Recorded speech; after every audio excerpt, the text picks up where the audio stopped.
Chapter 11 Training at Violet Pavilion Part. 3 You are listening at Novel Full. Audio. 10 months passed away in the blink of an eye. In these past 10 months, Avia did nothing but teach him the theoretical lessons while in the meantime, Azzy broke through the 1000 soul power barrier and reached rank 3. He took more or less 4 years just to break through the rank 3. It was nowhere near the level of genius. For several millennia, the Garcia family doesn't have an heir with dark attributes. No one thought Azzy would have one either. All of them just hoped that he will turn out to be someone talented. Their hopes further increased when they saw Azzy's rank increase to 2 overnight, but his slow progression made everyone lose their interest. In the end, the clan leaders no longer paid attention to his progress. The only ones who still believe him are the clan elders who knew what type of arcana he awakened and what the clan head wants for him. No one has the courage to talk to the clan head, and neither they have the strength to go against 2 of the most powerful women in the clan. So, all they can do is ignore him. But if one observes carefully, they would realize he broke through 3 ranks without hunting the monsters, using the rare soul energy cards, or any sparring. There was no secret training involved. All of this was achieved purely just by climbing up the steps and living in a place where the gravity is 44 times that of the original. Avia calls it the tempering phase. People who were recruited into the Violet Pavilion are all above 5. So, its effect on their soul power is too little for them to consider. But, for Azzy, it turned out to be a blessing. And after 10 months, Azzy finally finished with this phase. Azzy, follow me.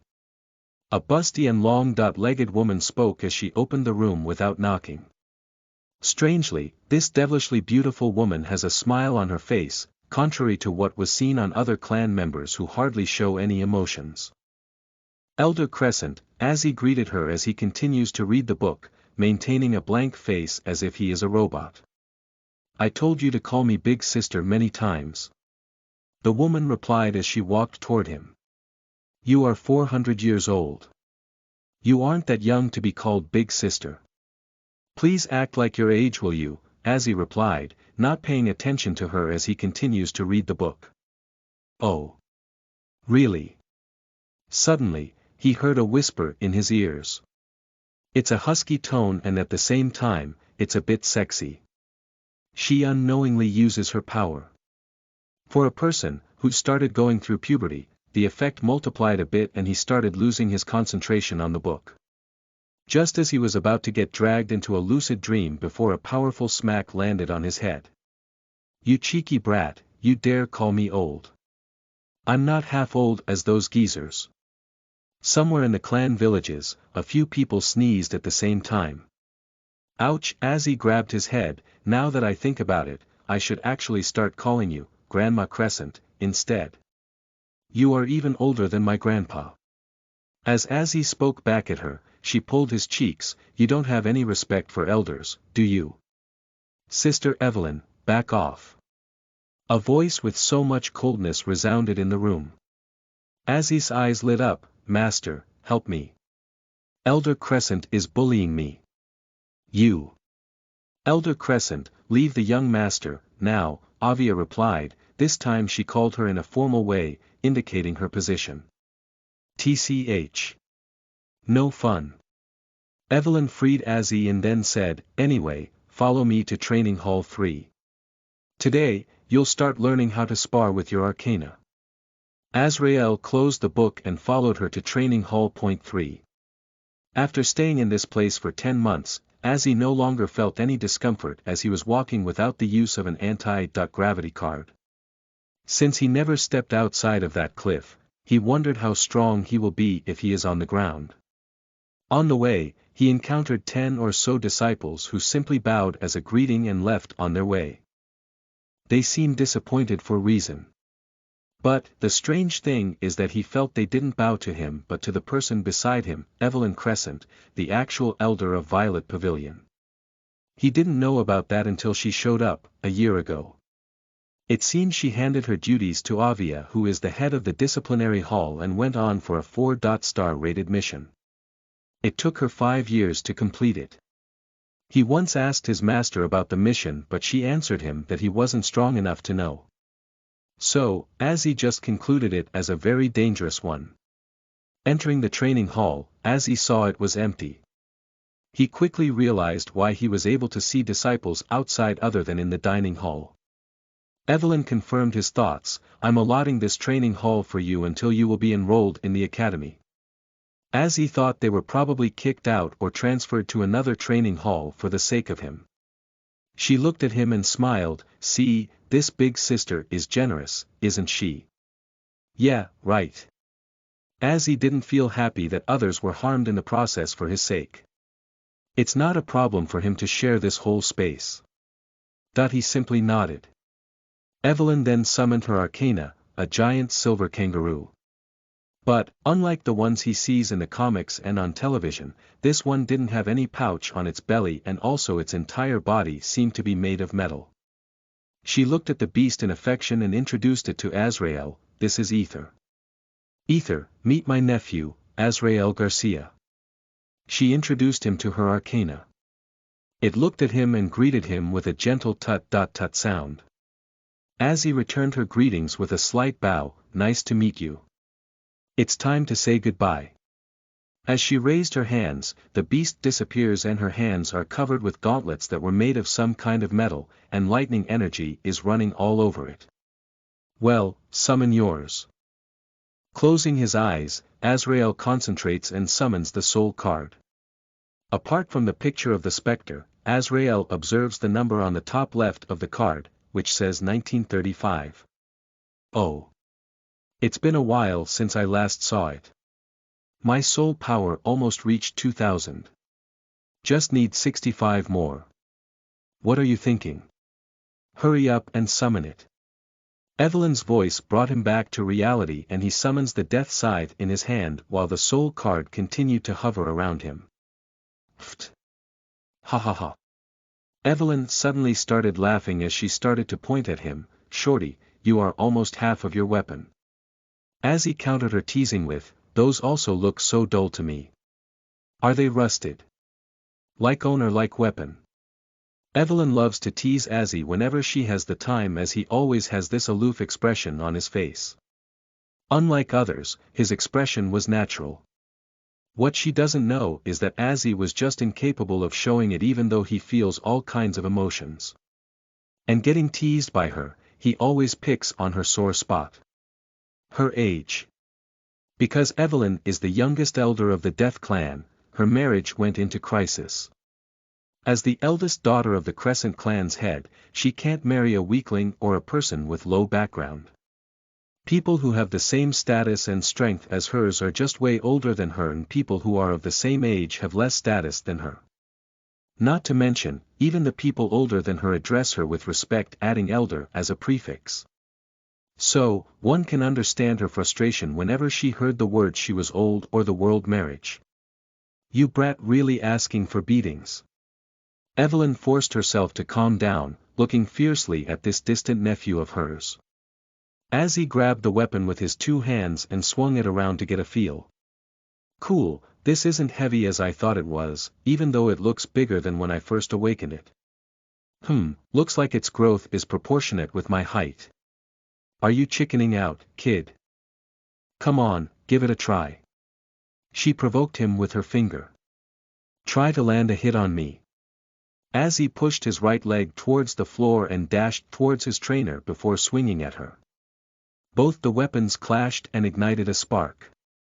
Azrael got pushed back a dozen meters, but on the other hand, Evelyn didn't move an inch. You are too slow. Put more strength in your swing, will ya? Now, try again.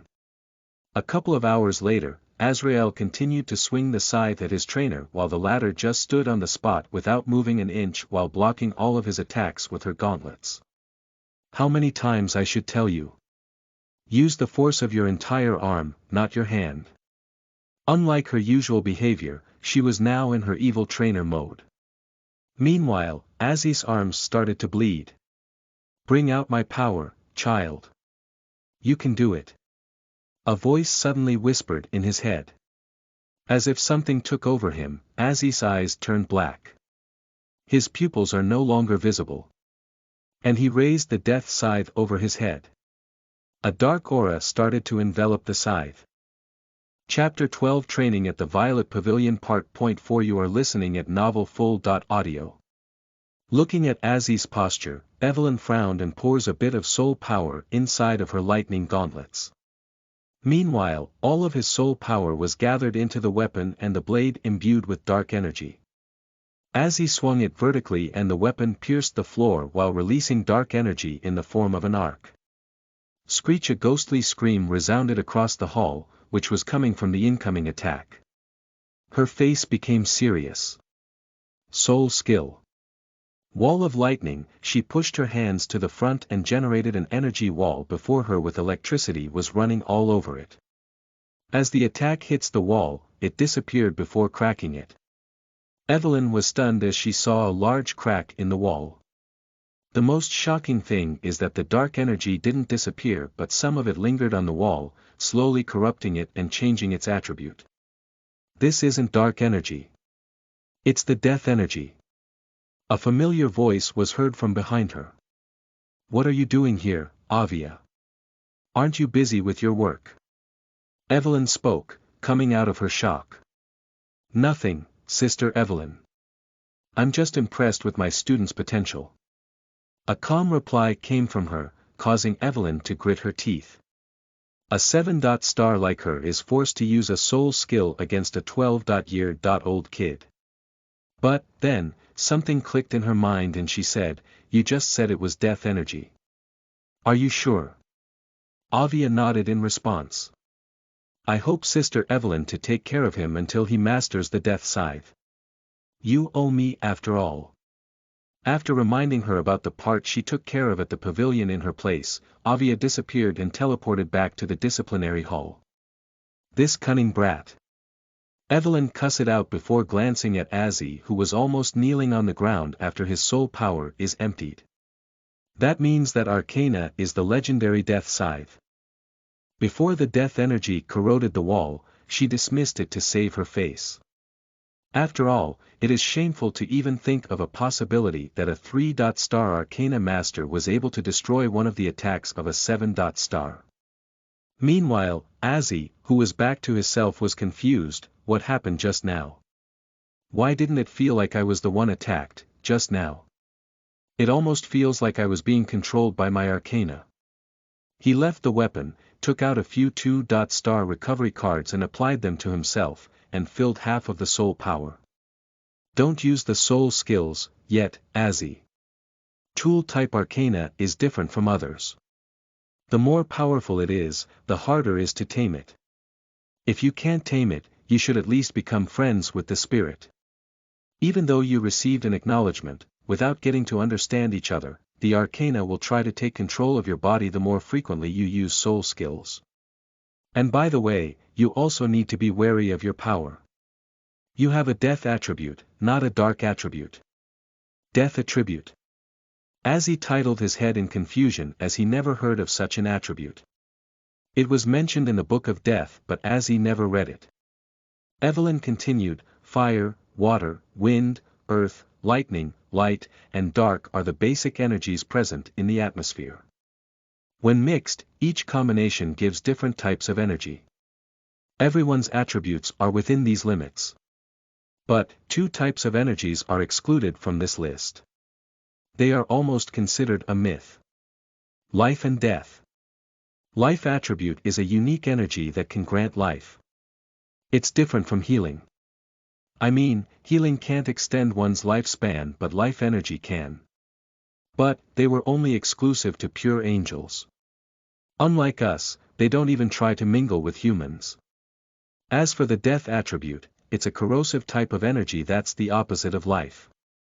It decreases the lifespan. Never try to use soul skills on the same level or weaker people in a spar.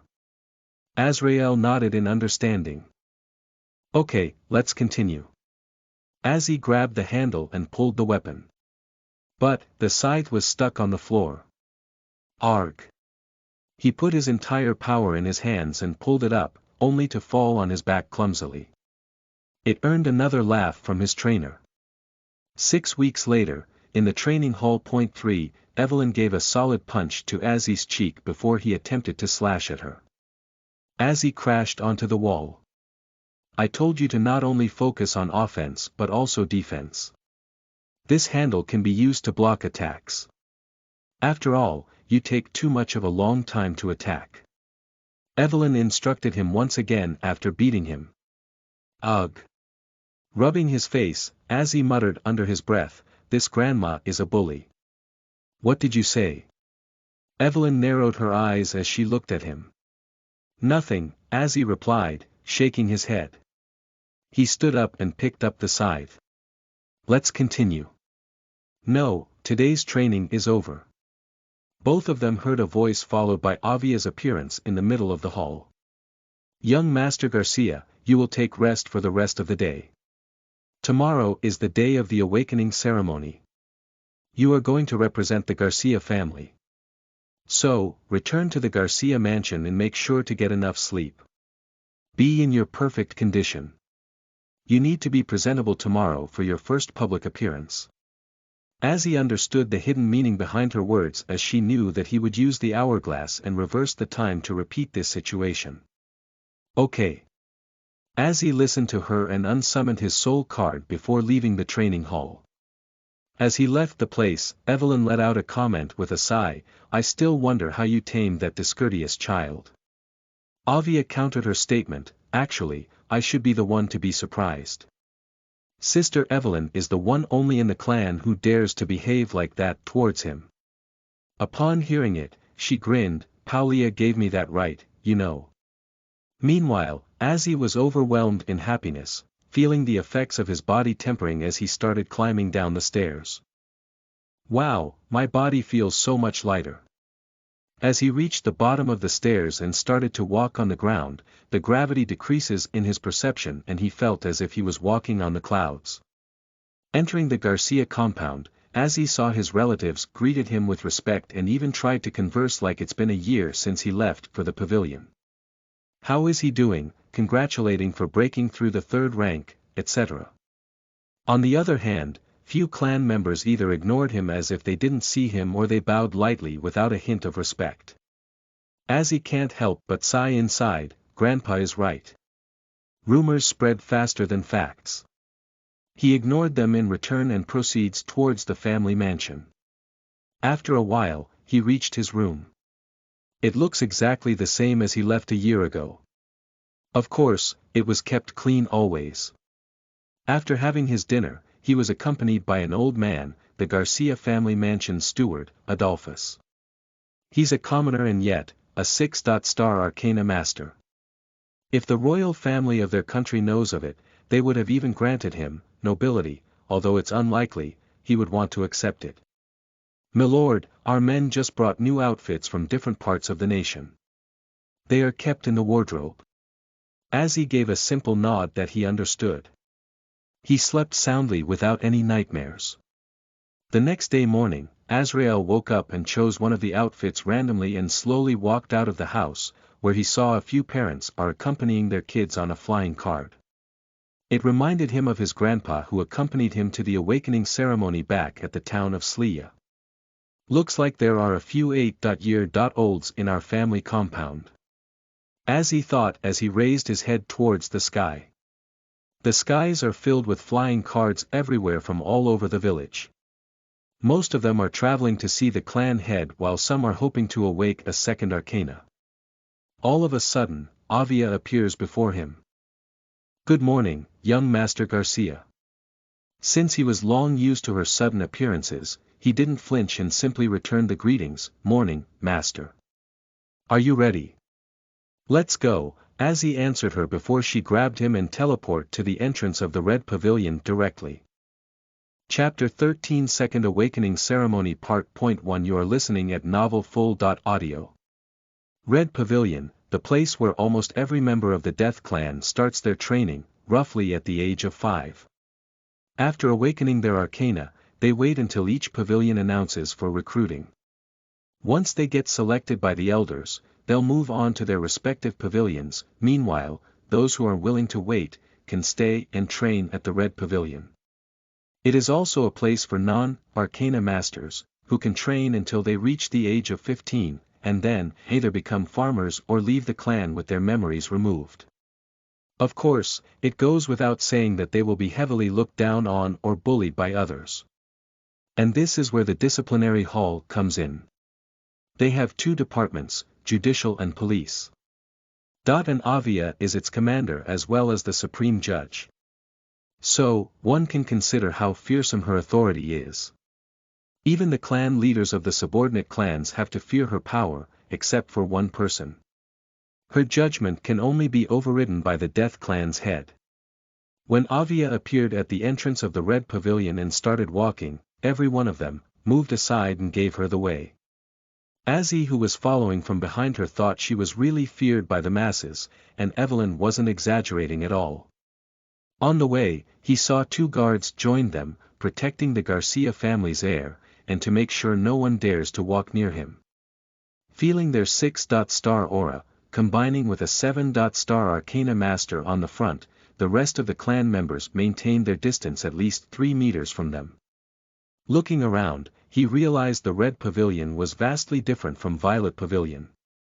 For example, there are no multiple buildings here and the gravity is also normal. Even though the whole space is the same as the Violet Pavilion, the majority of the place is plain, barren land. The disciples can train wherever they want as long as it's on the premises. As for the remaining, there are two structures built here. One is the main hall, where the disciples take missions from the elder, learn things from the library, receive an education equivalent to primary and secondary schools. The second thing is the arena, where clan tournaments, battles, etc. takes place. It is also the place where the awakening ceremony is going on. It isn't like the Arcana Hall where testing will be private. On the contrary, none of them can hide their arcana from others. And this is the place where Azzy and Avia are walking towards. Looking at the numbers around him, he thought, the clan sure is populated. After a while, Azzy entered the arena where one of the staff greeted them with a 90-degree bow. "Greetings, Commander Knight." Then, she turned towards Azzy and the two guards. "Greetings, sirs." She didn't recognize them. So, she greeted them how she greets every other older person. As Avia frowned in response, she jumped back in fright. "It's okay," Azzy spoke to her. Avia turned around and said, "Young Master Garcia, I'll going to join others. I wish you good luck, but then again, I hope you remember that it doesn't matter whether you awaken a second arcana or not." Azzy nodded. After Avia left, as Azzy looked at the staff member, he saw a familiar dark aura was looming all over her. He frowned and blurted out, "You don't have much time left." The girl's eyes widened, misunderstood and apologized, kneeling on the ground, "I didn't know about your identity, young master. Please spare me." Suddenly, it attracted attention from the surroundings and murmurings flew around. Azzy quickly replied, "Fine. Just get up and show the way." He didn't bother to explain himself as usual and let her think what she wishes. "Thank you." Getting up, she thanked him again for not punishing her, and gestured with her hand, "This way, please." With the guards behind him, Azzy was led to a huge waiting hall, where he saw a lot of kids waiting, accompanied by someone. "Here we are, young master." The girl said, "In a moment, the ceremony begins, and the chief will inform you when it's your turn. I'll take my leave, now." Azzy nodded, looking at her back in pity. This sister looks like she's only in her 20s. The aura of death is already too strong. Her death is near. He stepped inside the hall, and take a glance to find a place to sit. Even though Azzy was early by at least an hour, the waiting hall is literally packed with candidates, of which half of them are around 8 years of age. And the rest of them are like him, hoping to awaken for the second time. There are a few of them who are accompanied by powerful servants like him, but Azzy didn't care much about it. All of his attention was placed on finding an empty seat so that he can sit somewhere in the corner without any disturbance. However, his plan of staying low was disturbed by some random geezer, who gasped as soon as he saw him, young Master Garcia. As more than half of the people in the room are Arcana masters, even in an atmosphere with a decent noise, they heard his tone and the hall went silent, with everyone's gazes on Azrael. Getting greeted by every commoner/lowborn is something he was familiar with for a long time. So, he just gave a plain nod to each of them before walking towards an empty seat to sit. It didn't take long before some highborn from other clans introduced themselves to him. And the first one to do so is the 12-year-old girl with two 6-star guards behind her. Hello, I'm Barbara Crescent, youngest daughter of Raleigh Crescent. She's a tall girl, with short hair, wearing a boy's clothes apparently. Her face is round with a pointed chin. Her eyes are big and grayish-green, with dark eyelashes, something that was common in the highborn of Crescent clan. She put her hands in the pocket while introducing herself. Azzy didn't know what is that posing for. If the same thing was done by a boy, it would have been very rude considering their positions, but Azzy found her actions a little bit cute, although he wouldn't express that opinion. The only thing that turned him off is her face. It resembles Evelyn by a lot. He didn't know who Raleigh is, but what Azzy was sure that she must be directly related to Evelyn in some way. Hello, I'm Azrael Garcia. He returned the greets with a nod. She turned her head aside and looked at the kid who sat next to Azzy and asked, "You mind sit elsewhere?" The 12-year-old of the Smoke clan, who was already covering with panic from the moment Azzy sat next to him, quickly stood up and get away from there as soon as the chance is presented. Azzy found this behavior not pleasant. But, since it wasn't his business, he did nothing. Soon, he realized this silence cost him a lot. She took her seat and asked, "I heard that you lived outside for 8 years. If you don't mind, can you tell me about it?" For an entire hour, the curious Barbara continuously asked things about movies, cartoons, airplanes, smartphones, television, ACs, etc. Since she never stepped outside of the clan village, and there are no electricity or electronic devices available here, she asked a lot of things, and Azzy, who was stuck with this cousin of his, started to feel headache. Finally, he concluded his opinion of her with 3 words, a troublesome brat. Chapter 14 Second Awakening Ceremony Part. 2 You are listening at novelfull.audio. In the middle of the arena, a large slab of stone was placed in a vertical position. This stone slab isn't an ordinary one, for sure. It is at least 4 to 5 meters big with several runes carved on it. I heard that the outside world uses the awakening scrolls for convenience, but this awakening stone of our clan has a special property. It enhances your existing arcana while you are trying for the second awakening. I see. This is why there are a lot of 12-year-olds trying to participate this time, Azzy commented, hearing out Barbara's explanation. Yup. She nodded with a smile, and you know, in the rarest cases, someone receives an additional soul skill. The last one to receive it was Lady Knight. It happened 22 years ago. Azzy widened his eyes in surprise. Master is only 34 years old. You don't about it. She looked at him as if he was that clueless. Azzy thought his master is indeed awesome but didn't know she was this incredible. A 34-year-old who is a 7-star arcana master. She's indeed a daughter of heaven. He replied, I didn't pay much attention. She's my role model, you know. There was one time. Upon mentioning Avia, Barbara started to show her fanatic side. Young Mississippi Crescent, young Master Garcia, at that time someone called these 12-year-olds, making Azzy sigh in relief as he no longer wishes to stick with this cousin of his. Even her way of talking is a bit similar to Evelyn. The only difference is that Evelyn can drag people into random dreams with her words while this cousin has the power of persuasion in her mouth. Whenever she talks, Azzy wasn't able to resist answering her questions or stopping the conversation. Everything is ready. Please. A staff told them to join the line. Both of them stood up from their seats and joined a line that's full of kids. As he didn't know what kind of reputation Barbara has, but no one dared to talk to either of them when he was with her. So, he thought, even though it's a pain, it's better to stick with her.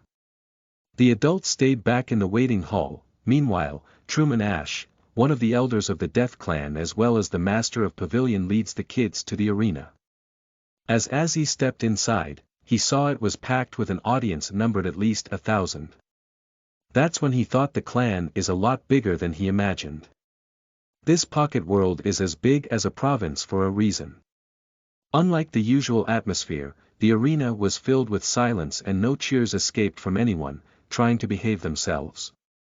Wow, all the clan leaders gathered here. Is he the clan head in the middle? It's my first time seeing him. I heard that all of them are peak rank .8 and our clan head is just a step away from becoming rank .10. Yeah, I heard that rank .10 masters can regain their youth and live for another 100,000 years. Well, in history, only the founders of hidden clans reached such rank before ascending to the celestial world of heaven. All sorts of murmurings rang in Aziz's ears. Maybe, it's because he's a 3-star, his hearing improved quite a lot. The only problem was that he can't control it, yet. Then, his eyes lay on the stone slab in the middle of a 500 square meter big platform. That is the awakening stone I was talking about, Barbara chirped from the side. As everyone arrived, Elder Truman said, 8-year-olds, the first timers, gather on the right. 12-year-olds on the left. Barbara and Aziz moved to the left along with others. Elder Truman then bowed to the feeble-looking old man, who sat at a certain section along with other clan leaders and elders. Avia and Evelyn also joined them. The clan head nodded. Elder Truman then addressed the audience, everyone, welcome to our clan awakening ceremony. As you all know, first, our new generation will be awakening their soul cards through this wonderful relic left by our founder, Azrael Garcia. Then, the second awakening ceremony will begin, where our talented young arcana masters will get the opportunity to increase their potential. Ordinary people will become talented. Talented will become genius, the genius will become monsters, and the monsters will become the son or the daughter of heaven. As for the second part, we have made a few changes, this time. Pointing at the section where Aziz and others stood, he continued, these young arcana masters will not spar against each other but display their powers, sparring against with their senior disciples from all the pavilions. Of course, their seniors will hold back their strength and use the power equivalent to the candidate. Let's give a round of applause for this young generation who will become the future pillars of our clan. After everyone clapped for a few seconds, he looked at the clan head to give permission. Cridus Garcia then spoke in a whisper, begin. Even though it's a whisper, it seemed loud and clear to everyone. Elder Truman of the Ash clan then addressed the 8-year-olds to go towards the stone slab and place their palms on it. One by one, they started to walk to the relic and did as they were told after bowing to the clan head and the clan leaders and elders. As he saw, as soon as their palms touched the relic, the runes that carved on it started to glow for a few seconds while their soul cards awakened appeared before everyone. The first time, when one's arcana is awakened, it usually appears beside its master. He felt strange that his arcana never appeared that way. Only a set of weapons appeared in his hands. Alistair Blood greets the clan head. A cute-looking boy with messy hair and large eyes with bright red pupils bowed to others before placing his palms on the awakening stone. Usually, the number of glowing runes indicates one potential. The higher the number, the greater the potential. But, as soon as his palms touched the relic, more than 90 runes of 108 runes lit up, shocking the audience. A soul card formed before the boy while a thick aura made of blood surrounded the 8-year-old. The Crescent clan leader turned his head aside and said with a smile, "Congratulations, Francis. Your clan produced a genius with great potential. We haven't seen a situation like this for 10 years. The Blood clan leader, Francis Blood, responded with a depressed tone, "But it's only 95. Another 5, it would have been great." Even though he appeared a little bit disappointed, these 8-star Arcana Masters can feel even the minute changes that are happening in their body. The clan leader was indeed pleased with the result. This boy has the potential to become the next clan leader, Francis. The clan head commented as he strokes his long beard, staring at the boy. You are forgetting about Remia, Cridus. Francis reminded him, his daughter. Being in the same generation, he's also one of the people who are closest to the clan head, having the privilege to call him by his first name. That's right. I almost forgot about her. It's already been 1,000 years. She had made a breakthrough to rank .8, right? Why is that irresponsible brat still playing out there? Cridus then remembered this girl, who was always out there, trying to explore the mysterious world of Arcana. He was displeased with the woman who is at least 7,000 years old but doesn't know how to act her age. Francis' expression turned sour. Chapter 15 Second Awakening Ceremony Part .3 You are listening at novelfull.audio. After Alistair Blood's awakening ceremony, all other awakenings of the branch families of their respective clans looked dull. None of them were able to awake either a set arcana or the number of glowing runes crossed 60. The second best is from a branch family member of Garcia, who awakened a healing tome like the predecessors, lighting up a 50.8 number of runes on the awakening stone. Out of 29 candidates, 28-year-olds were able to awaken their arcana while the remaining left the place in disappointment. Now, only 16 12-year-olds are left in the arena, waiting for their turn. Elder Truman glanced at them and spoke, "You will do the same thing as them. After the ceremony is finished, you will then release your arcana and make them touch the relic. That way, their strength will be enhanced." Everyone nodded in response. Okay, who wants to try first? While everyone hesitated to come forward and let the elder pick one of them randomly like how he did with newbies, a hand was raised nearby Azrael. Here, let me go first. A cheerful voice was echoed in Az's ears that were right next to her. Barbara volunteered to be the first one and the elder accepted it and told her to proceed. She stepped onto the platform and walked towards the relic. She stops before the relic and bowed towards the clan head and others. Barbara Crescent greets the clan head. After she greeted the clan head first, she collectively greeted the clan leaders and then Death Clan elders. As she pressed her palms onto the slab, runes lit up one by one. In a few seconds, more than 80 runes lit up before halting at 84, which is higher than her first awakening by 12. That means, Arcana Purification/Acknowledgement increased her potential by almost 15% and she has the potential to be 8-star Arcana Master. If she can awake the second Arcana and go through the second purification, increasing her potential further, she would be destined to be a rank 9. Or else she can only depend on things like treasures to increase her potential.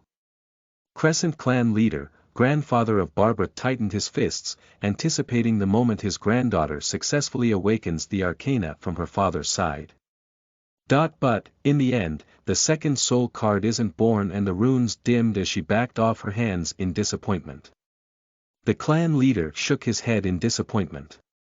Still, after seeing she has the potential to be an 8. Rank, Kylon thought he should talk with his eldest daughter to let her train at Violet Pavilion instead of clan training grounds. Meanwhile, Barbara summoned her soul card. As he saw it was bright blue, indicating her soul power is a bit higher than his. Come out, Nico. A blazing red furred cat with a tail and ears made of fire appeared on her shoulders. No one thought the arcana is weak judging on its size. On the contrary, feeling the intensity that cat was emitting, everyone, especially the disciples who were above rank .3 were amazed. Meanwhile, Azzy was also amazed, although for a different reason. She told that her arcana is of purple grade like my arcana weapons. Is this how a purple grade will give? This is feebly comparing to Master's twin daggers. Does that mean they are above purple, the gold grade? I wonder what's mine. If it's a deity, it should be no less than gold, right?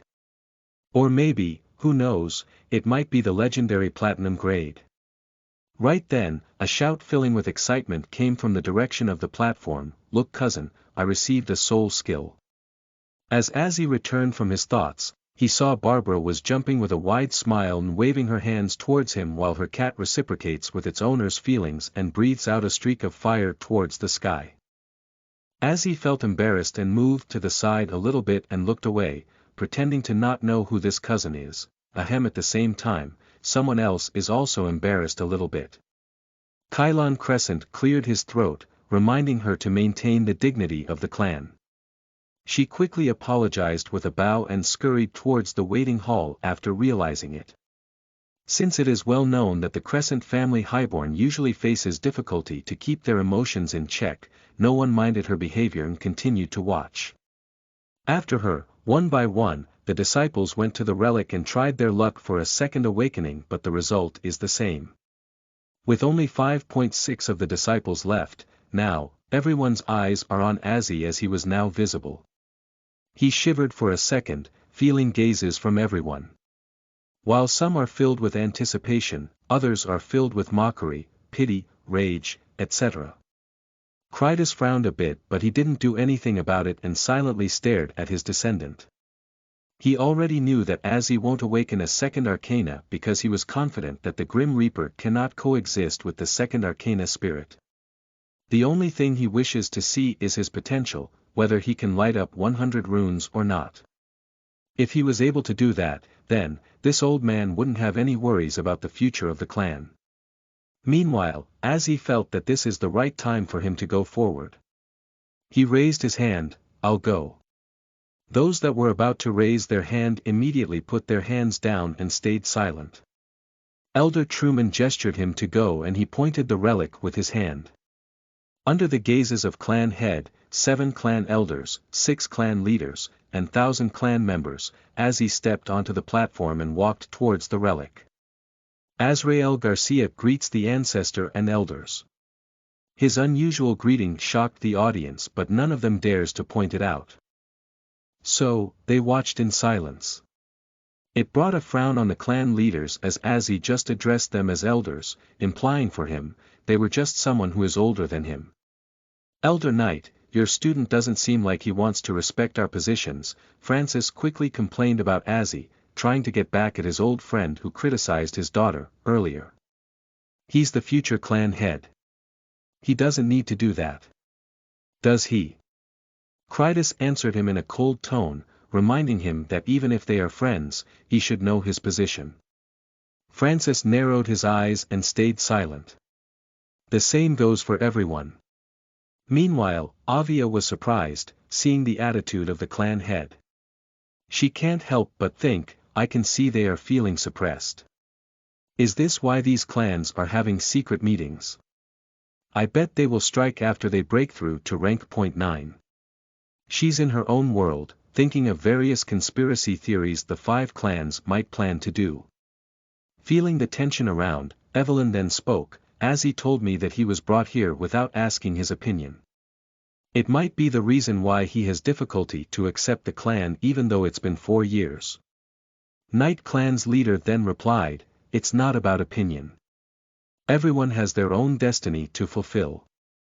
His answer not only made Evelyn speechless, but even the other clan leaders also received the hidden message inside it. Cridus didn't pay attention to the rest and focused on his successor, who put his palms on the relic. He quickly stood up in shock. Meanwhile, Azzy's surroundings changed and he ended up at the same place, on the edge of a cliff. Except that the Grim Reaper and the corpses on the field were nowhere to be seen. Instead, there's only rumbling in the sky and a countless number of black bolts of lightning are striking everywhere. Is this perhaps my second arcana? A thought came into his mind and he raised his hand.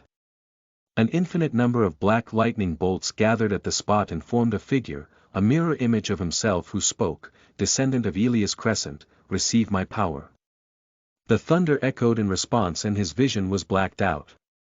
Returning to his senses, Azzy found the runes on the stone slab are glowing brightly while there's a soul card hovering before his hands. He felt something like a ball in his hand. As he turned his head, Azzy saw a pitch-black orb made of lightning energy in his right hand, making the sounds of electricity.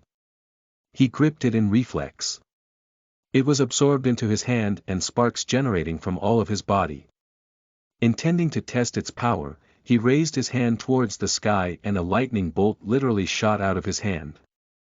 With a thought, it returned to a lightning orb. Catching the soul card, he mumbled, "Vitra." Crescent Clan leader can't help but curse, feeling as if his world turned upside down. Damn, it's the Black Lightning Arcana of Elias Crescent. Can't believe it fell into this kid's hands of all the descendants. The other clan leaders asked at the same time, that Elias. Chapter 16 Fate or Coincidence? You are listening at NovelFull.audio. Elias Crescent, dubbed as the Lightning God, belongs to a branch family of the Crescent clan. To be specific, he's the ancestor of Kylon and the last Crescent clan leader who reached the peak stage of rank .9. Even though Elias Crescent is in the same generation as Krydas Garcia and Francis Blood, he's far more talented than them.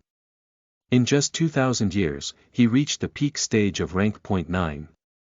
His black lightning was the most concentrated form of lightning energy that's recorded in the top 10 most deadly arcana ever. But, genius as he is also someone with notorious fame that massacred 20 million innocent people taking revenge for his eldest son and his wife who were assassinated by an enemy empire. It took so many rank .9 experts to hunt him down. Krydas was one of them. Back to the present, the old man didn't mind Kylon's outburst and let out a deep sigh as he stared at the black lightning orb in Azzy's hands. He awakened the Vajra, huh? It's nostalgic indeed. The appearance of such powerful arcana made the clan leaders even forget for a moment the fact that 103 out of 108 runes were lit up. Meanwhile, Azzy, who doesn't know who the hell is Elias, didn't think too much about it and concentrated on the lightning orb. Since he can't summon the Reaper to enhance its abilities, he touched the stone slab with the orb. Once again, his surroundings changed, and found himself at the same spot. The black lightning spirit that took the shape of himself, spoke, "I'm Vajra, once wielded by the King of Heavens, and now, just a banished lightning spirit who embraced the power of darkness. Azrael Garcia, I sense an enormous amount of dark power within you, and yet, there's no darkness in your heart. I hope you would use my power to right the things that I have done." I don't understand, as he scratched his head in a little bit of confusion. What does it mean by right things? He also felt something amiss in its speech but can't put his finger on it. What do you mean by that? But, the lightning spirit didn't give an explanation and vaguely said, "You will understand once you reach rank .7. For what, thought Azzy. Leaving Azzy in confusion, it spoke in a loud voice, looking at the sky, "I'm ready, Kronos." A new figure suddenly appears beside the lightning spirit. Strangely, this skeleton has some kind of jar in his right hand. He immediately greeted this deity with a bow, "Hello, Kronos. It's been a while." The Reaper looked at the boy without any emotions and nodded, "I'm watching you. You are doing well with the death scythe and the hourglass, Azrael." Then, the Reaper turned his head towards the lightning spirit and said, "Is there any left to say to the boy before disappearing?" Vajra replied, "Just one more thing." The spirit joined both of his palms and generated lightning energy before releasing it towards Azzy. As it was flying towards the boy, suddenly, it transformed into a black wolf. It looked at him with its big eyes before moving in a zigzag manner towards him at a lightning speed. Before he knows what's going on, the wolf hit his chest and disappeared into his body.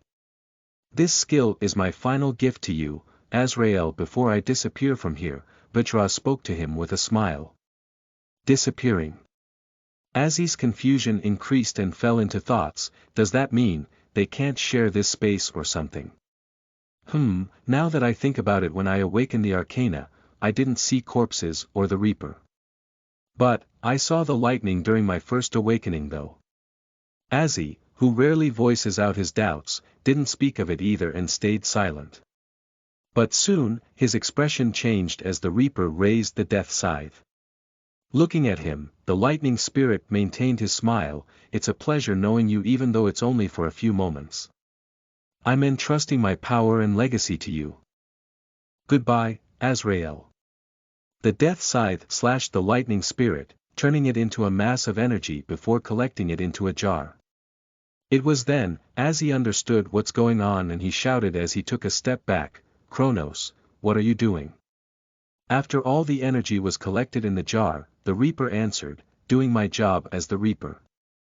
Vajra betrayed the King of Heavens and embraced the power of Protos to become stronger. As he looked at him like, so what? The Reaper then explained himself, I sentenced him to death, but the king banished him to the spirit world. But, he has once again broken the rules and looked for a way to return. So, he awakened in the form of Arcana. As he tried to confirm his suspicion. The Reaper nodded, yes. With the power of the corrupted energy of Protos, he became the culprit of 20 million innocent deaths. The king ordered his death. After the death of Elias, he returned to the spirit world. All the spirits in the spirit world are immortal. So, he can't be destroyed. So, I waited. Whether it was just coincidence or it was really a fate, he found the direct descendant of my previous host, all of the 5 billion people in this world. It made it easier for me to descend to use the same thing as him. So, it isn't a coincidence that I was chosen by a deity. It's because you have a mission to fulfill. No wonder. I have read so many books, but I have never seen a case where one cannot summon their arcana even after the purification. From the beginning, I wondered why a deity like you is an arcana. Now, I get it. As he became disappointed at the moment that he felt his world was collapsing. He expected on the day he left his home, he was like a tool to the Death Clan that only cared about him because of his arcana.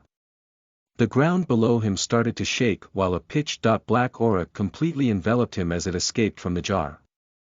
Reaper frowns, looking at the disgusting aura even though it is highly similar to his. Protos. Meanwhile, as he started seeing illusions in his head.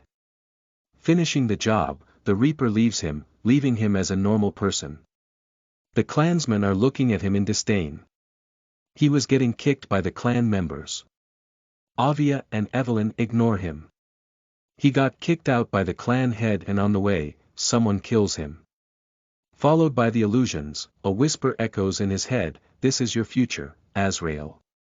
Come on, accept my power and go against your fate. I won't let it happen.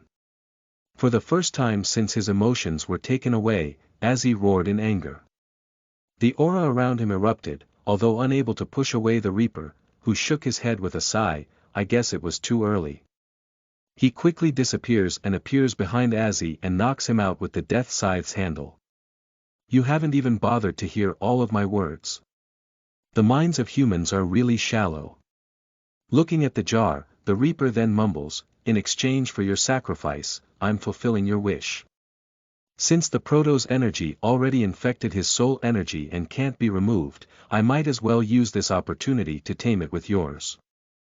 Back to reality, everyone in the arena stood up in shock as soon as Azzy touched the relic using the orb. Enveloping in the aura of darkness, he fainted on the spot, followed by floating in an unconscious state. Purification, right after awakening. The clan leaders once again were stunned. It's because the less time the arcana take to acknowledge its owner, the more it becomes easy for the owner to master its power. If it was some other arcana, they would have taken it lightly, but Vajra is something that's not easily tameable. It was at that moment, even the Crescent clan leader thought of dismissing all the thoughts of letting his son be the next clan head. The same thing ran in other clan leaders' heads except for a certain clan leader. Avia displayed a rare smile on her face, feeling proud of her student, and then smirked as she takes a look at the clan leaders and everyone else. HMPF, actions speak louder than words. I guess I need to show them Azrael's potential. In the meantime, the disciples who looked down on Azzy because of the rumors, now, felt worse. If lighting 103 of runes is considered a mediocre talent, then, they don't know what to make of the rest of the clan members. If having a second awakening, the second arcana, is called a mediocre talent, then they don't know about the rest. If awakening an arcana that's giving off an intensity far stronger than a purple grade is a mediocre talent, then, they don't know what to call themselves. At that moment, they really want to find out the one who spread the rumors and execute him. At that moment, several low-born clan members became worshippers and hailed him as the son of heaven in their hearts, while Krytus is extremely happy that the future of his clan is safe. However, not all of them are happy or amazed. In the stands, a disciple looked at floating Azzy with seriousness and mumbled, "I need to inform young master." But, suddenly, something strange happened. One of the two soul cards are circling around each other, suddenly shattered into specks of light while Azzy continues to float. Wow! He heard something barked near his ears. Azzy opened his eyes and found a black wolf sitting on the floor while he was on a bed. The wolf loudly barked a couple of times again. "You are finally back, Azrael." He understood the meaning perfectly, and the voice is also too familiar. Vajra. Then he looked at his surroundings. "Where am I?" "You woke up." Just then, a familiar voice was heard from the direction of the door. As he turned his head, Azzy was taken aback to see two people standing together, Grandpa. Both of them looked at each other and then, looked at him with a frown. "Who?" Chapter 17, 27 Years to the Past, Part. 1. You are listening at NovelFull.audio. 1993, Northern Kudur Nation, Lusha Province. Oakley Knight was driving a car with the Princess of Sneeka and their 7-year-old daughter Avia sat behind. "Dad, that movie is really good. Does that hero really exist?" A cute and na.v-looking Avia asked her father. "Of course, Avia. Those kinds of powerful heroes exist everywhere in the world. As long as you can reach rank .7, you can become as strong as him," her mother replied, caressing her hair. "Oh. Then, can Dad become as strong as him once he made a breakthrough?" "Ah. That's..." As the princess was troubled to answer the question, Oakley, who was driving the car, turned his head around and answered with a smile, "Of course, sweetie. Look out." Widening her eyes, Afia shouted, as she saw a kid suddenly appeared in front of their vehicle. Before he turns his head, the car hit him and got itself knocked back more than 5 meters as if it hit the wall. Oakley hit his head to the steering while Afia was in time to catch Avia. He opens the door and gets out of the car to see a 12-year-old kid, unconscious on the road with no injuries. Meanwhile, the car's bumper was damaged. Smoke rose from the engine. A 4-star Arcana Master. Oakley mumbled as he crouched to check the boy to check his condition. Just then, suddenly, a crimson-colored soul card appeared in between them. Within a fraction of a second, it glowed and a black wolf jumped from it.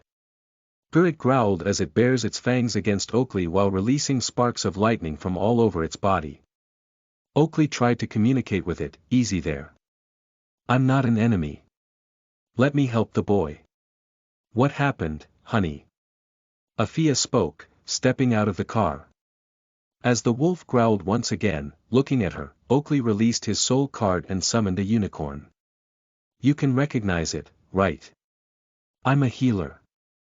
I won't harm him, okay?" The wolf glared at the unicorn, which replied with a soft neigh. It stepped aside since the spirits of unicorns are one of the most peaceful beings in the spirit world. Avia, who saw the unicorn through the glass, exclaimed as she too gets out of the car. "Wow! Is this your Arcana, Dad?" "Cool. Yes, sweetie. But, stay here."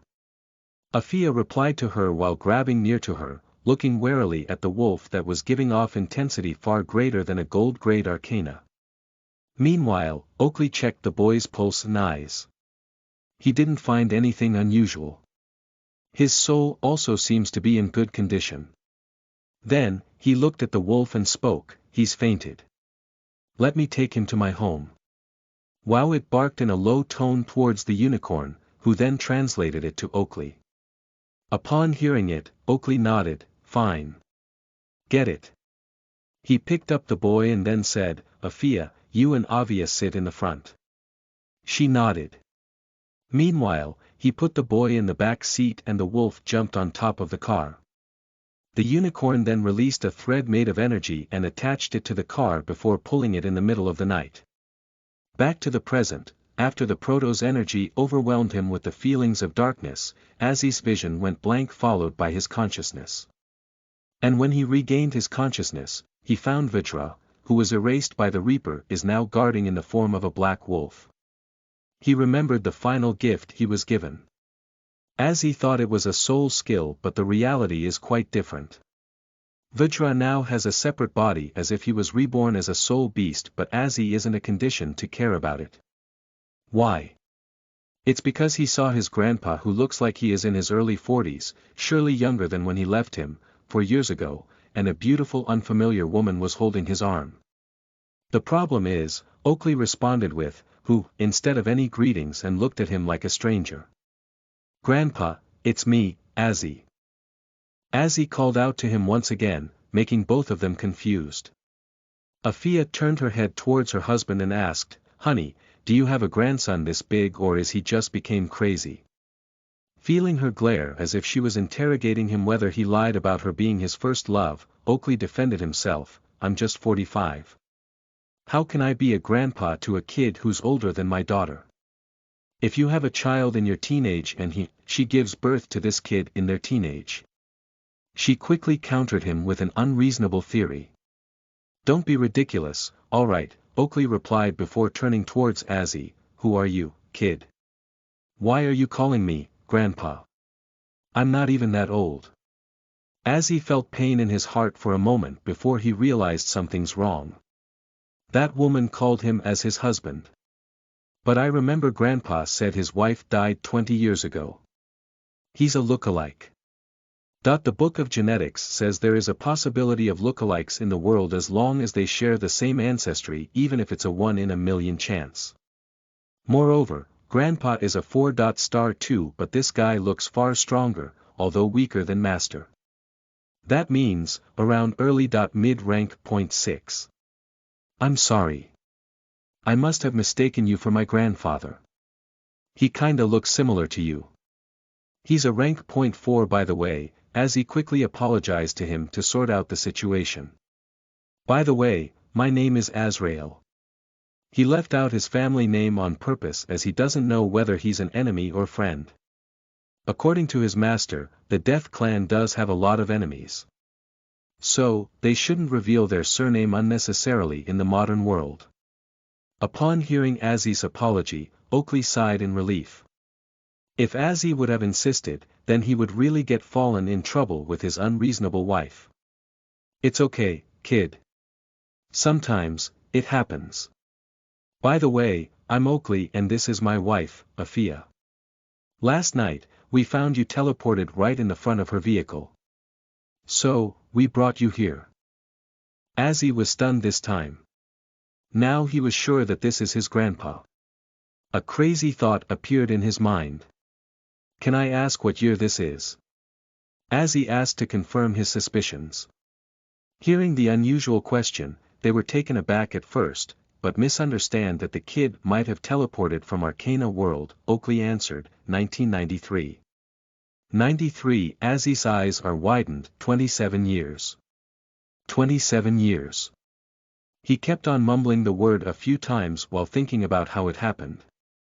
Meanwhile, Oakley frowned, 27 years. What's he mumbling about? Afia made him realize the kid might be mentally unstable due to some reason and let him be alone for a while to sort out his thoughts. After he has enough rest, they will ask the necessary questions. As they left the room, Azzy then asked the wolf, Vajra, what happened to me? Did I unknowingly reverse 27 years? No, that's not possible since I won't be alive, then. Did I create a time paradox? I don't know, the wolf shook its head, I only remember about the Reaper releasing. Right then, a familiar voice disturbed their telepathic conversation. You didn't reverse the time, Azrael. You time-traveled to 1993. It must be the fate for you to be discovered by Oakley of all the people. Followed by the voice, the wolf disappeared from the spot and Azzy also found himself in his mindscape. This time, there is no lightning from the clouds, there are only corpses left on the ground. And in front of him, the Reaper stood there as usual, but in his right hand, there was a chain that's linked to the neck of a black wolf. Chapter 18, 27 Years to the Past Part. 2 You are listening at novelfull.audio. What's going on? Azzy felt confused after realizing two shocking things. One is that he was told that he didn't reverse the time but time traveled to time before he was even born. Second is that he saw the black wolf alias Vajra was tied by a chain like a domestic dog and Reaper is the one that seems like its owner. The Reaper, who understood Azzy's thoughts and feelings because of their connection, explained, "This is the deal we have made, Azrael."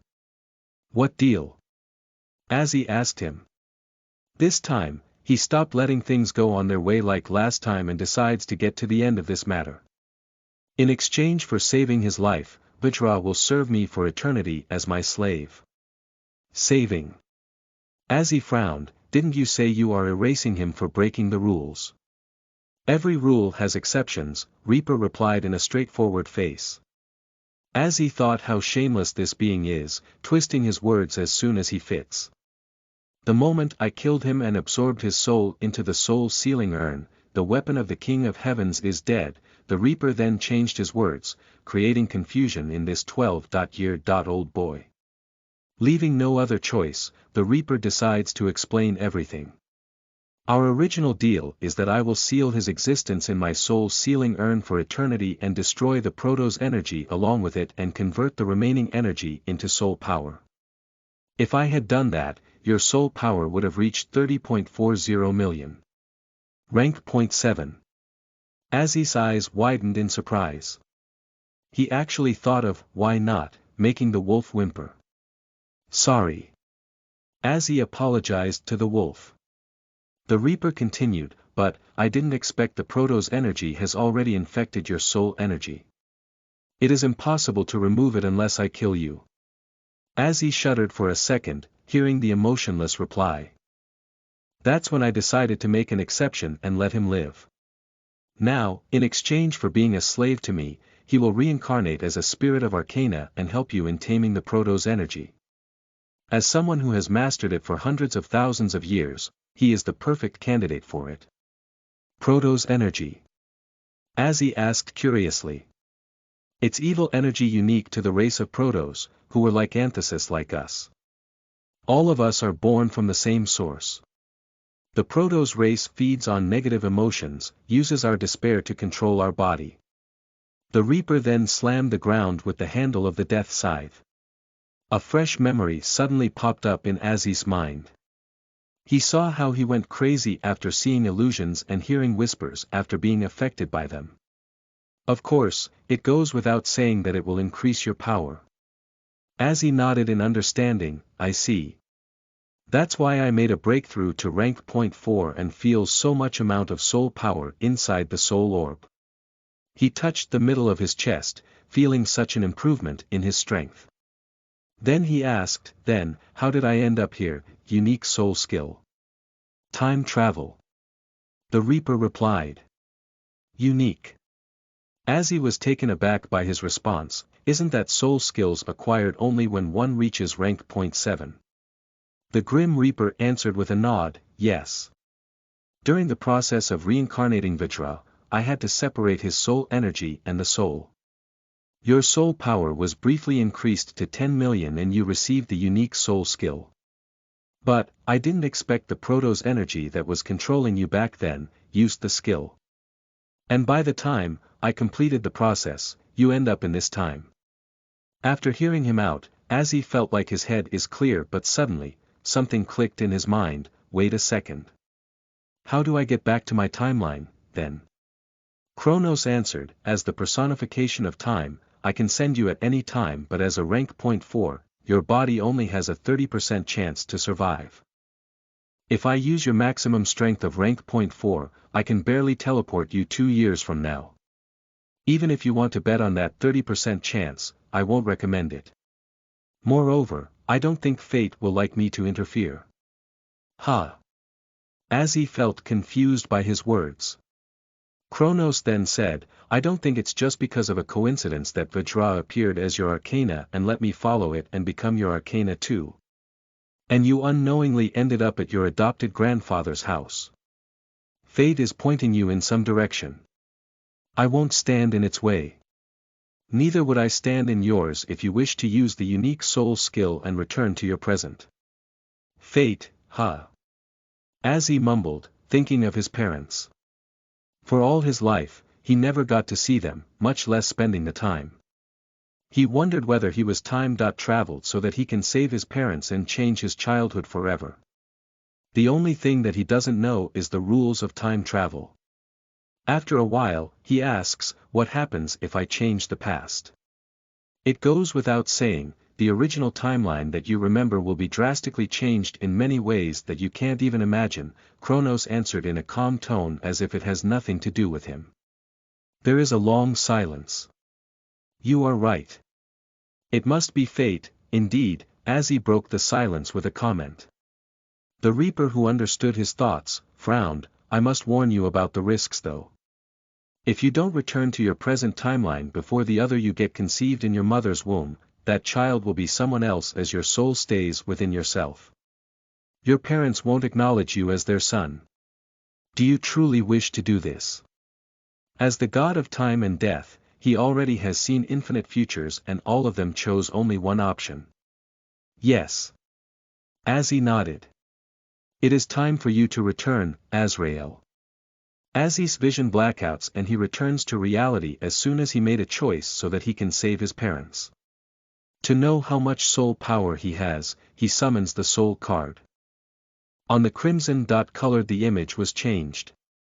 The black wolf is also added to the image of the Grim Reaper, with its neck bound in a chain. Cool. Azzy smiled in satisfaction as he glanced at the number written on the top left of the card, 77824, a few hours ago. Before he goes through the second awakening, he only has around 2000, but now, it increased drastically. He's not only a 12-year-old but a person without any real training. If arrogant geniuses in various clans hear of it, they will cough blood in shock. That's how he thought as he kept staring at the card for a while. Meanwhile, at the Death Clan village, on the top of the Violet Pavilion, two women are in a battle against each other in the arena while it was being watched by other clan elders and disciples. A lightning dragon breathes out multiple lightning orbs towards its opponent, a silver kangaroo who repelled all of them with its punches. Told you, Izora. You are too early to defeat me. The woman spoke coldly as she crossed her hands to the chest. Sister Evelyn, the winner hasn't decided, yet. Her opponent replied, taking heavy breaths. Soul skill. Punch of fury, the kangaroo disappeared and gauntlets appeared on her hands. Evelyn made a punching motion to give a jab into the air. A giant hand appeared before her and punched the lightning dragon, which crashed dozens of meters away. Raiga. Izora shouted in worry as she looked at it. Your soul beast is in no condition to fight. You lose, Evelyn spoke as she turned around to walk away. Walking a couple of steps, she stopped and spoke, I told you. You are 200 years too early to think of defeating me and snatch my position. The clan leaders shook their heads in pity, looking at the defeated Izora. Both of them are 7-star Arcana Masters and yet, one was defeated so badly that she can't even stand up. Maybe, this is where experience comes in. Despite being talented, and becoming a rank .7 at the age of around 100 years, Izora was soundly defeated by her cousin who took more than 250 years to become an Exalt, rank .7. One of them was a handsome-looking young man who walked forward and gave her the hand. You fought bravely, Izora. Not many people would be able to hold for so long against Elder Evelyn. I don't need you to remind me that I'm never a match for her. She stood up on her feet, wiped the blood from her lips before walking away. The man sighed as he stared at the back of his fiancée. Vesrin Garcia. A voice resounded in his ears all of a sudden. His eye widened and immediately knelt down and cupped his fists, facing the direction of the palace. Yes, clan head. Followed by his tone, the other elders also knelt down with him as they too heard it. Come and see me. A time breach appeared in our world.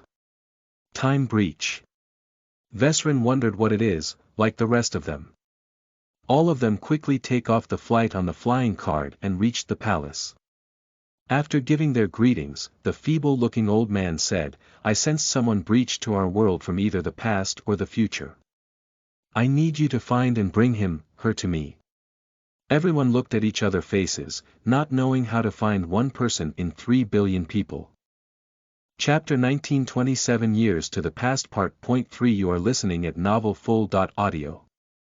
Garcia Family Compound, Death Clan Village. In the audience chamber of the palace, Vesrin was standing alone in the middle of the hall while the rest of the clan elders are kneeling. Someone time traveled. But, that's impossible even with the legendary hourglass of our clan. Vesrin was taken aback upon hearing his ancestor's statement. The clan elders are speechless at this scene. In the whole clan, except for that old monster of Blood Clan, only he talks to the clan head as he wishes. The old stroke his beard, shaking his head, nothing is impossible, Vesrin. There exist various arcana spirits in the spirit world. I think it must be a powerful time spirit.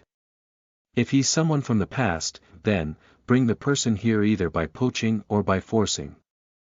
We'll help the Arcana Master to return, but if it's someone from the future, you have to give a death sentence to protect the future. Death sentence. But, that's... Vesrin was taken aback since it is unfair to just kill someone just because they time traveled. Our clan existed to maintain the balance of this world. Krytus reminded him of their purpose of existence and shut his mouth. I understand. Vesrin accepted the cold-hearted truth. Get going. Everything is fine, but how do we recognize that person on a planet that has 3 billion of population? Almost every elder has the same thought running through their minds. They looked at each other's faces before saying in unison, we understand.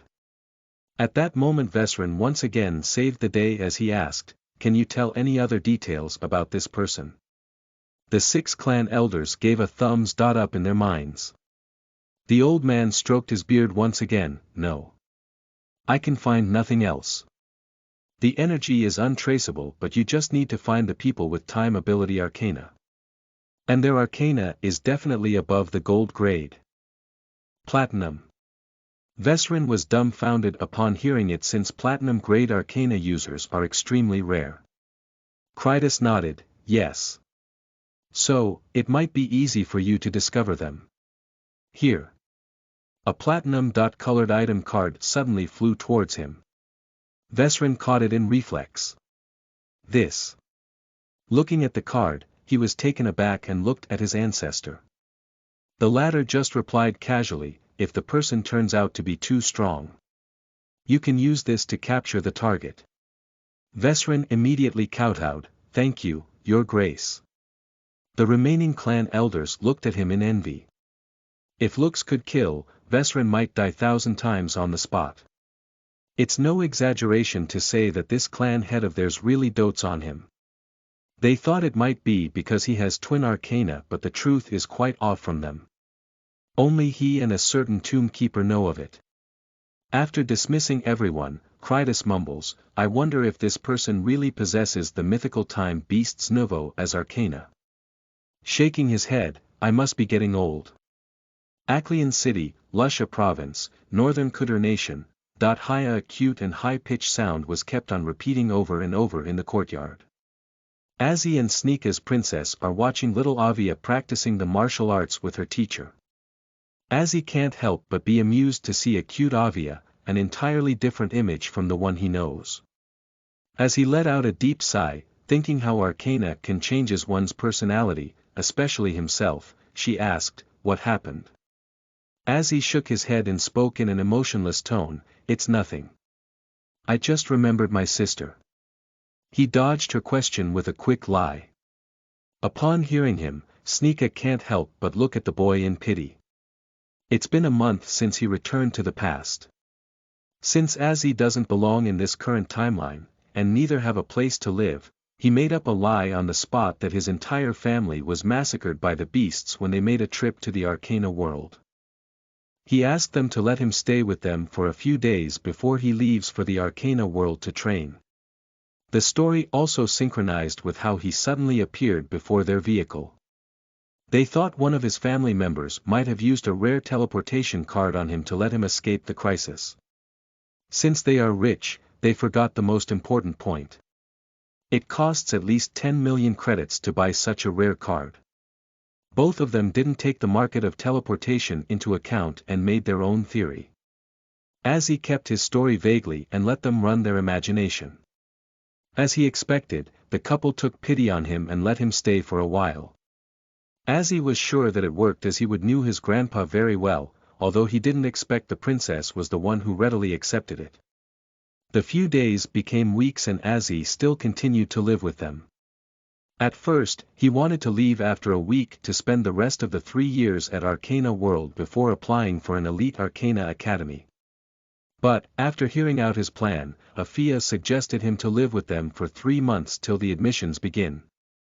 With Oakley's recommendation, he can join the Arcana Academy of Acleon directly to grade point 8. Since Oakley is family and close to his heart, so is his wife. His grandpa taught him that one shouldn't hesitate to take help from the family or help them. Remembering his words, Azzy continued to stay. Since he's too free, he helps out them with keeping an eye on Avia's training and became a chat buddy for his grandma princess while his grandpa is busy with work at the clinic. Back to the present, both of them sat together in a corridor, watching Avia train. "Princess Sneaka, can I ask something?" Azzy asked while continuing to stare at Avia. "What is it?" "Suppose if you have the chance to go back in time, what would you do?" Azzy asked slowly in the hopes of getting an answer that bugging him for the past month. If I can go back in time, huh?" She rests her elbows on the rail and stared at the sky. "Well, there are a lot of things I wanted to do but wasn't able to because of customs. I have never eaten ice cream in my childhood, or did I eat street food for the past 120 years. Do you know that I saw my first movie after 60 years? I also..." Azzy quickly interrupted, "Not that kinds of things, princess. I mean, like very important things that might have changed your current present." She turned her head towards Azzy and said, "There is something. When I was young, I got the chance to study at the Heavenly Academy of Arcana. I rejected the offer back then since I was scared to live in Arcana World." Azzy was taken aback. "Living in Arcana World? Is that academy forces you to adapt in the world or something?" "Huh? What are you talking about?" She looked at him in surprise. "Don't tell me you never heard of it." Azzy shook his head. "Ah. That's right, you are a commoner. I forgot about it." Princess Sneaka then explained, "It's the most prestigious academy of all the ones that were built in the world of Arcana. It's like a rival for the Central Academy of Arcana, although there won't be an entrance test to get in. You can only join through the invitation sent from the academy." Azzy was amazed upon hearing for the first time that there are academies that were built in the Arcana world. Until now, all he thought that the Arcana world is a place full of different landscapes and beasts living in it. He realized that the world of Arcana might be nothing like he imagined after all. Princess Sneaka continued, "My brother graduated from that academy. Do you know that you have to be at least rank .6 to graduate? More than 2/3 of the students wouldn't even bother to graduate and return as it would take a long time. And still, it is a top college," skeptically thought Azzy. Chapter 20 Enrolling into the Academy. You are listening at NovelFull.audio.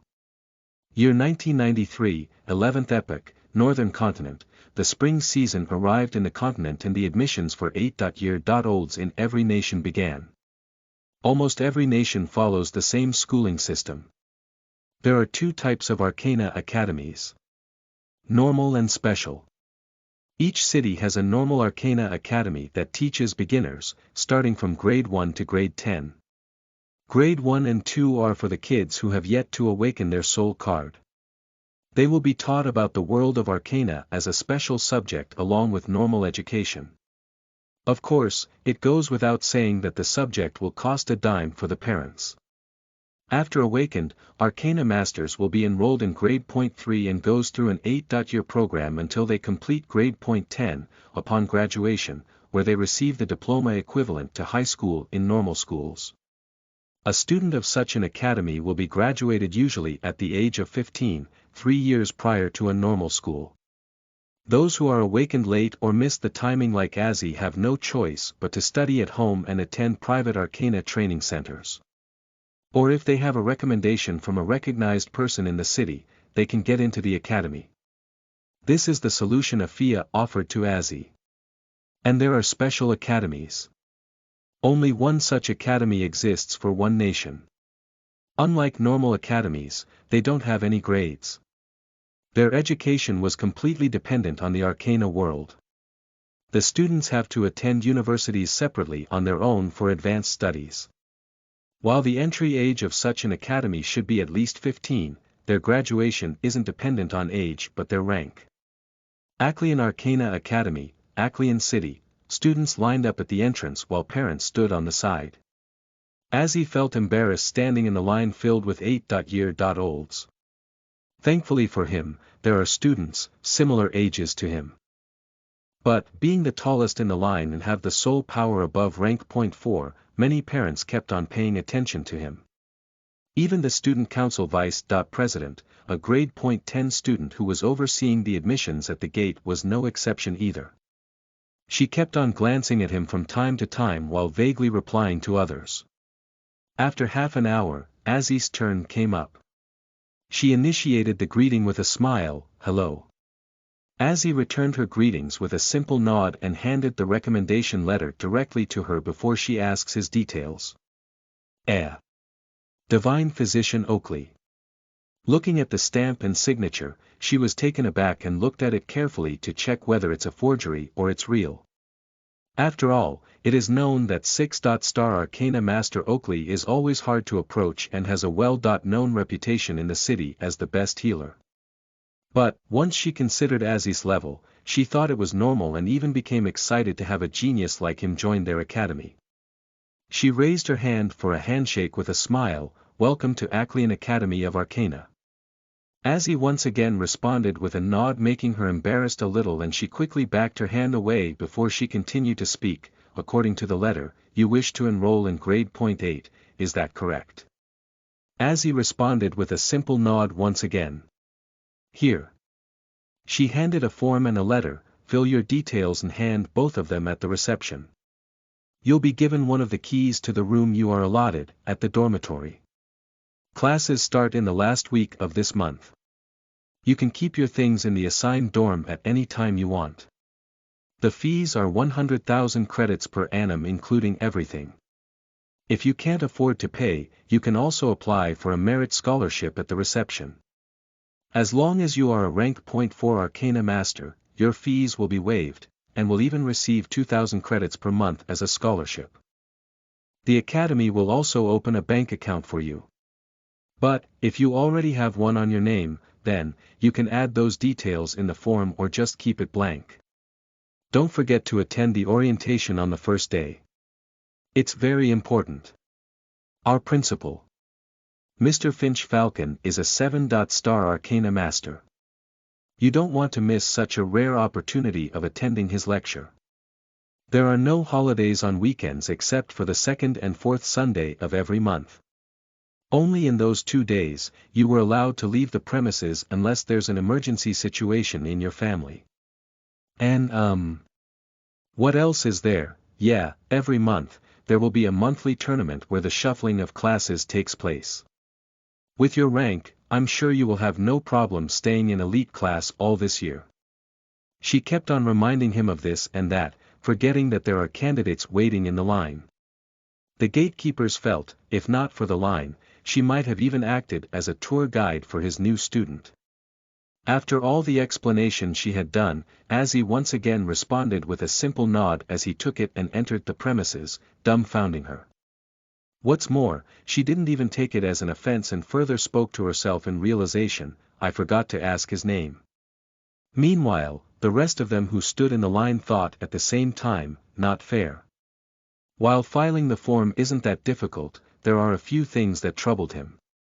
Like his address, his parents/guardian names, if he's an orphan, then, the name of it, the name of the school he studied before, etc. After thinking for a while, he left out his surname and used the address of one of the orphanages at the town of Slea, which is in the southern Khudr nation. Unless he was a wanted criminal or some royal family has a grudge against him, no one would bother to investigate his background too much. He wanted to add the Afia's mansion as the current address to receive the ID card before the term starts. But, at the last second, he left it blank, implying that he will take it personally from the reception. After handing it to the receptionist, he was given a key card for him at the boys' dormitory, which is located exactly behind the administration building. Perhaps, the dormitories were the same everywhere. This was the first thought that came to Azi's mind as he walked across the hallway. It is quite similar to the one at Violet Pavilion. Since the upper-grade students have holidays, Azi didn't see anyone on the floor.